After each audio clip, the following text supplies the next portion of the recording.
ایک بوڑھے باپ نے اپنے بچے سے پوچھا کہ بیٹا یہ دیوار پہ کیا بیٹھا ہوا ہے؟ تو بیٹے نے کہا کوا۔ کیا کہا؟ کوا۔ بوڑھے نے پھر پوچھا، آج کی جو ینگ جنریشن ہے نا، وہ اپنے باپ کی زیادہ سوالات برداشت،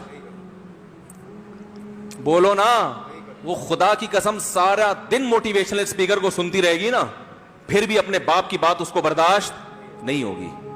دم ہی نہیں ہے اس میں، معاشرے کی اصلاح ہے ہی نہیں۔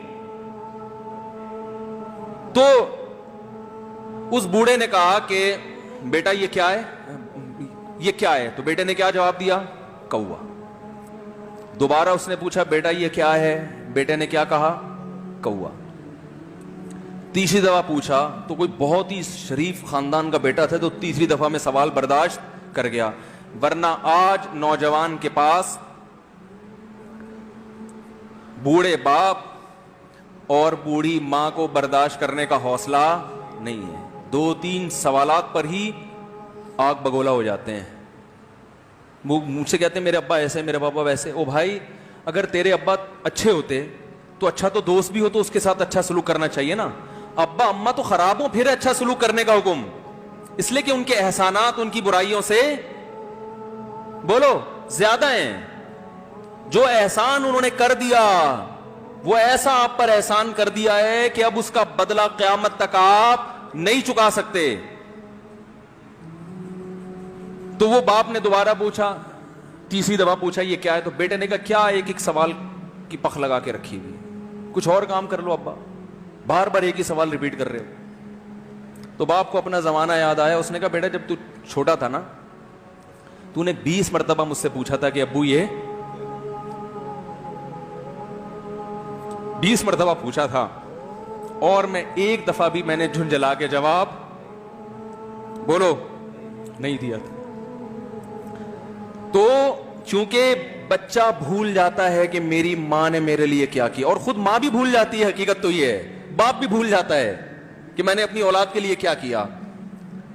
اللہ چونکہ یاد رکھتا ہے، اس لیے اس نے قرآن میں بار بار ماں باپ کو بیان کیا ہے، بہت زیادہ بہت زیادہ۔ وَوَصَّيْنَا الْإِنسَانَ، فرمایا آرڈر نہیں دے رہا، حکم نہیں دے رہا، وصیت کر رہا ہوں۔ جیسے کوئی مرتے ہوئے دنیا سے جاتا ہے نا، ایسے وصیت کر رہا ہوں، حکم نہیں، وصیت حکم سے بڑھ کر چیز ہے کہ ان کو نہیں بھولنا ہے، تم نے ان کو نہیں بھولنا ہے۔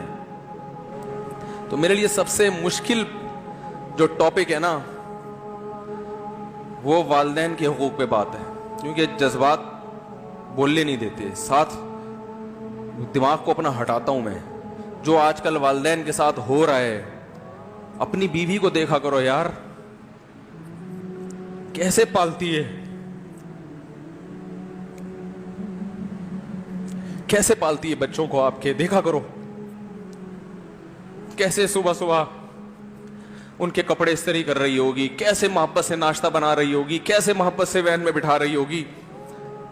عورت کسی کے لیے بھی منافقت رکھ سکتی ہے، کسی سے بھی دشمنی رکھ سکتی ہے، اولاد کے لیے ماں سے بڑا تحفہ بولو، اولاد کے ساتھ کبھی بھی برا نہیں سوچتی ہو، ایسا اللہ نے اس پر احسان کیا، آج وہ برداشت نہیں ہو رہی۔ کمبخت مرنے کے بعد غسل نہیں دے رہے ہوتے اس کو، باپ مر گیا فوراً عیدی سینٹر غسل کے لیے، ماں مر گئی عیدی سینٹر۔ او بھائی اب تو آخری سفر ہے، بیٹی کو چاہیے ماں کو گود میں بٹھا کے غسل دے، فخر کرے، اس کی باڈی پہ ہاتھ نہیں لگا رہے، مر گئی ہے۔ کیسے یہ ہے اللہ کے ہاں میرے بھائی، تمہاری دولت کی کوئی ویلیو بولو نہیں ہے، تم کتنے بڑے سائنٹسٹ بن جاؤ، پہلے انسان بنو، انسان۔ کچھ دنیا سلوٹ کرے گی مرنے کے بعد، خدا نہیں مانے گا۔ بہت سے